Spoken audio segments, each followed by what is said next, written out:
The Indiana Fever just watched Game 2 slip away, not because they were outmatched, but because the refs practically handed it to the Las Vegas Aces. 41 fouls, 16 in just one quarter, players being thrown to the ground.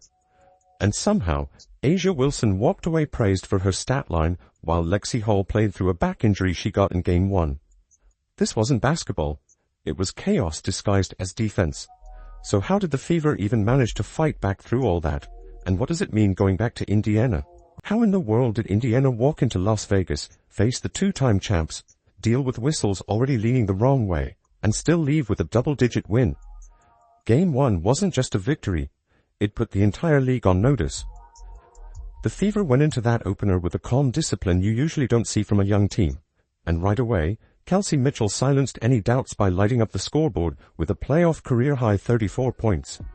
Every time Vegas pressed, Indiana pushed right back, not with flair but with control, refusing to let the tempo get out of their hands.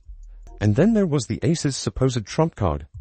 A'ja Wilson, the MVP, found herself in a nightmare of a shooting night. 6 makes on 22 attempts. 6. Indiana's defense forced her into tough looks, contested everything near the rim, and made sure she had to work for every bucket. That was the story. One team executing with surgical precision without fouling, while the powerhouse squad couldn't buy rhythm on their own court. A'ja Wilson, look at that foul they called for. Yeah, saved her. That's some bullcrap. I love Aaliyah Boston. Great job today playing defense. Look at that. Another foul. Bailed out by the refs.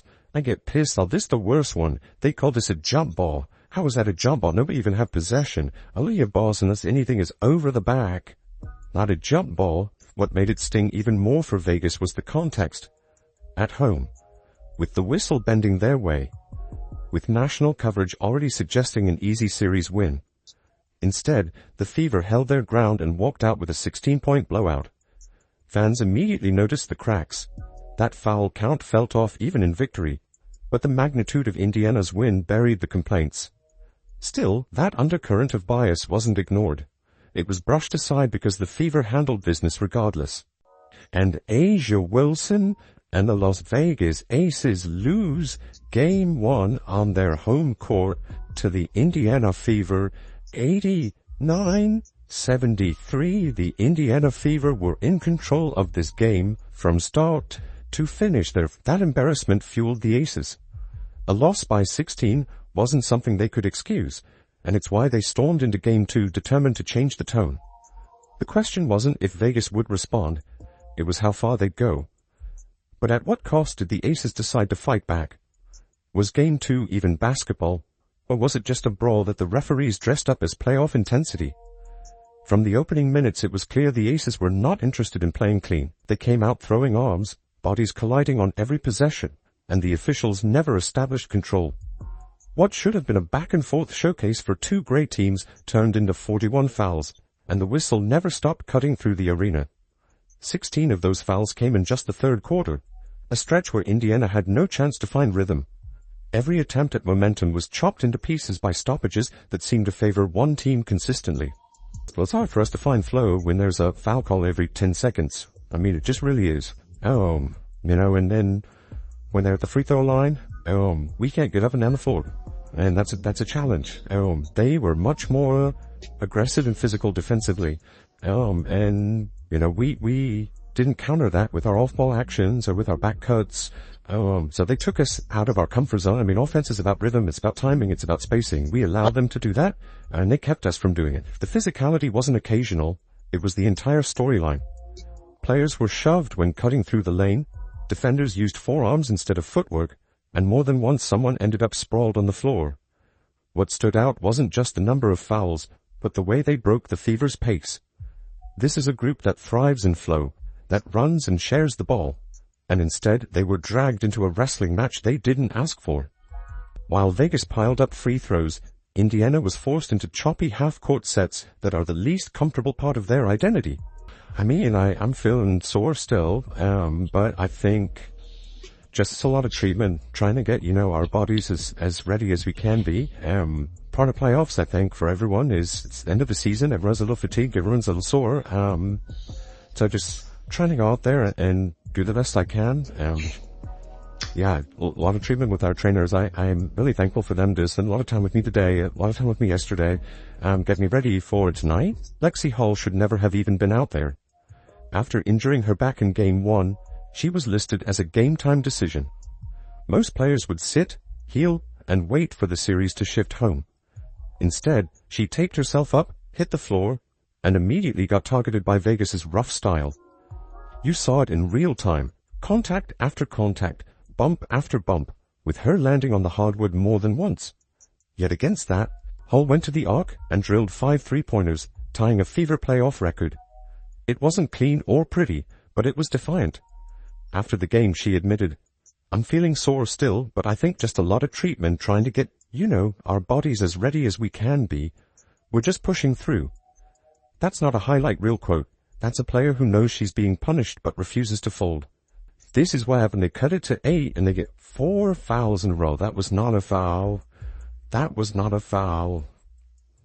This is crazy. 4 consecutive fouls. So from 8, it goes to 13 really quick, and the rest was history. Looks like Howard got hit in the arm by 2 players. They don't call fouls, shot clock, but the rest of the game were just a whole bunch of fouls being called, people flying. Meanwhile, the national conversation didn't really focus on Hull's grit or the Fever trying to keep their season alive. It celebrated Asia Wilson's stats. 25 points, 9 boards, 5 steals, 2 blocks. Those were the numbers repeated everywhere.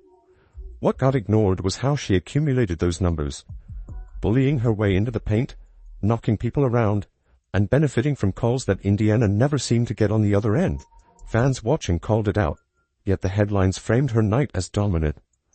Dominant isn't the same as fair when half the opposing starters are limping away. Aaliyah Boston lived that reality possession after possession. She added 10 points and pulled down 13 rebounds, but it felt like every single one came with a hit to the ribs or a shove to the back. Paint touches that should have resulted in free throws turned into no calls. What people forget is that Boston is only in her 3rd season, and she's already carrying herself like a veteran. Against the Aces, she wasn't given an inch, and instead of complaining, she fought for every board. It made her box score look steady, but in truth it was survival basketball just to tally those numbers. And while the spotlight was on star names, Odyssey Sims gave Indiana a chance to even breathe. 18 points for a player constantly trying to dribble through double teams, hacks at her arms, and whistles that randomly stopped any flow she found. Sims turned half-broken possessions into baskets, only to watch the next trip down erased by yet another stoppage. You could see her frustration grow, but she never slowed. For every push Vegas delivered, Sims shot back with buckets. The story of Game 2 wasn't that Indiana failed, it's that they weren't allowed to play their game. The grit was there in Hull's threes, Boston's boards, Sims' drives. But every surge was stomped out by a whistle or a shove. The Aces didn't expose holes in strategy. They leaned on foul-heavy chaos and rode it to victory. If you're asking how the Fever lost that game, the answer isn't who played better. It's obvious that without the interruptions, Indiana's poise and shooting could have swung things. The real question is, if Las Vegas needed help from both the whistles and brute physicality, what actually changed in their tactics to force Kelsey Mitchell out of the spotlight? If the refs were going to tilt Game 2 in the Aces' direction, then how did their actual game plan change to shut Kelsey Mitchell down so completely? That was the other half of what made Game 2 different. In Game 1, she torched Las Vegas for 34, scoring in every way possible. Catch and shoot, off the dribble, attacking the rim. By the second game, she was smothered. Her total dropped to 13, and it wasn't because she suddenly forgot how to score. The Aces came in with one goal, squeeze her until there was no space left to operate. They put extra bodies on her, sometimes face-guarding her even when she didn't have the ball. Every cut she made turned into bruises. Every screen set for her was met with an aggressive hedge. That's what changed the Fever's entire flow. Instead of letting Mitchell dictate pace and stretch the defense, Las Vegas forced the ball into different hands. Double teams funneled her passes into crowded lanes, and by the time she broke free for a clean look, it was usually late in the shot clock. It was a smart, disciplined change, but one that only looks cleaner on tape than it felt in the game. The physicality's out of control, that's for sure. I mean, you can bump and grab a wide receiver in the NFL for those first 5 yards, but you can do it in the W for the whole half court. You put two hands on somebody like that, it should be an automatic foul. They have the freedom of movement. There's no freedom. And I'm not saying that we're not fouling too. Not saying that. Saying it's out of control. Ironically, even Becky Hammon complained afterward about the physical nature of the matchup. Think about that. The Aces had just been rewarded all night by a whistle that stopped and started the game in their favor. Yet their own coach wasn't thrilled with how rough it got. That detail matters because it shows the result didn't ride only on a tactical plan. It was also shaped almost entirely by chaotic officiating decisions. The Aces' pressure on Mitchell worked, but the distractions clouded any fair measure of how effective those adjustments actually were. Inside, Aaliyah Boston still fought. 10 points, 13 rebounds, another tough night where she played more like a linebacker crashing bodies than a center working out of the post. But Vegas did something clever here too. They stretched the floor. They pulled her out of position, created mismatches that let Asia Wilson and Jackie Young attack, without a true counter on the help side. And then there's Lexie Hull. The Aces may have succeeded in erasing Mitchell for one night, but they couldn't stop Hull. Remember, she'd just injured her back in Game 1. She was a game-time decision, barely cleared to take the floor. Not only did she suit up, she drilled 5 threes and tied the Fever playoff record. That's not a fluke. That's mental toughness and the exact proof that Indiana refuses to quit, even when undermanned. So yes, Las Vegas scored their adjustments. They executed a plan, they leaned on the whistle, and they walked off with the win. But now the board changes. The next time they play, it won't be in Vegas. It's in Indianapolis, where the Aces won't just face Mitchell, Boston, and Hull. They'll face 17,000 fans who smell blood and plan to be louder than any whistle. What happens when a team that's been roughed up, whistled out of rhythm, and nearly injured on the road finally gets to walk back into their own building? That's what the Indiana Fever are about to find out as the series shifts to Gainbridge Fieldhouse. After 2 bruising games in Las Vegas, where energy in the arena and questionable whistles tilted things toward the Aces, now the dynamic flips. The Fever finally get to step into a place that feels like theirs, where every bucket from Caitlin Clark or Kelsey Mitchell is amplified by thousands of voices instead of drowned out. It's gonna be great. All my fans, they show up, and they show out and so fresh, just, using that, our own energy, we're also using the energy in the crowd. I think it's gonna be really great for us. Gainbridge has already proven it's more than just a home court. This season alone, we've seen opposing teams stumble in the second half as the noise level kept building. The same momentum swings that evaporated in Vegas come alive in Indy. There are no dead moments at Gainbridge. Crowds stay loud through runs, through fouls, through missed calls. And while Vegas used crowd energy to fuel their Game 2 victory, now it's Indiana's turn. Even Becky Hammon admitted, our experience there has not been great this season, which says a lot for a championship coach. That matters because officiating bias can't hide in silence when you've got 17,000 fans reacting to it in real time. Officials won't miss the contact on Boston's post-ups when the roar explodes at every bump. They won't ignore the body checks on Hull when the crowd demands accountability. That's the underrated part of home court. You don't just get the rims and the familiarity, you get constant pressure on every decision from the people watching closest.